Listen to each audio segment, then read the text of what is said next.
আজকে 3 দিন থেকে আমি এখানে অবস্থান করতেছি। 3 দিন এখন পর্যন্ত খাওয়া দাওয়া হয় নাই। দল করি বিএনপি, এই দলের জন্য ৩৯টা মামলা খেয়েছি, আমি মা হারিয়েছি। আজকে জাতীয়তাবাদী দল ইতিহাসে নাম লেখাবে। মানে এত আনন্দিত আমরা ভাষায় প্রকাশ করতে পারতেছি না। মানে আমরা অনেক আনন্দিত। আর আমাদের রাষ্ট্রনায়ক তারেক রহমানের কাছে একটাই দাবি বা একটাই চাওয়া, দেশের মানুষকে ভালো রাখবে। বাংলাদেশের উন্নয়ন উৎপাদনশীল বাংলাদেশ গড়তে এবং উন্নয়ন উৎপাদনশীল বাংলাদেশের ধারাকে অব্যাহত রাখতে আগামী দিনে রাষ্ট্রনায়ক জনাব তারেক রহমানের বিকল্প নাই।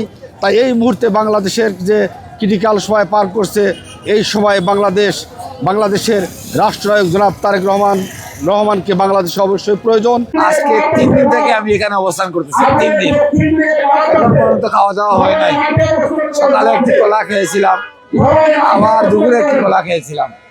এখানে খাওয়ার ব্যবস্থা নাই এবং এত কষ্টের মধ্যে কালকে আমার নেতা আসবে, সেই নেতার জন্য অপেক্ষা করে সব কষ্ট আমি ভুলে গেছি।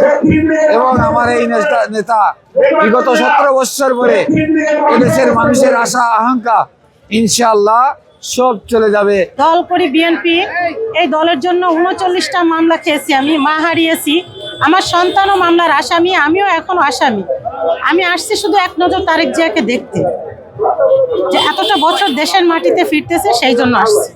আমরা মনে করেছি যে ওই বিদেশ থেকে যে নেতৃত্ব দিয়েছেন, আমরা মনে করেছি এই বাংলাদেশ থেকে তিনি নেতৃত্ব দিয়েছেন এবং তারই সঠিক নেতৃত্বে আজকে জাতীয়তাবাদী দল ইতিহাসে নাম লেখাবে আগামীকাল, যে ঐতিহাসিক তার প্রত্যাবর্তনের মাধ্যমে ইনশাআল্লাহ। দেশ নায়ক তারেক রহমান আমাদের সবার সম্মুখে বক্তৃতা দিবে এবং আমরা তার কথা নিজের সম্মুখে বসে তাদের কথা শুনবো।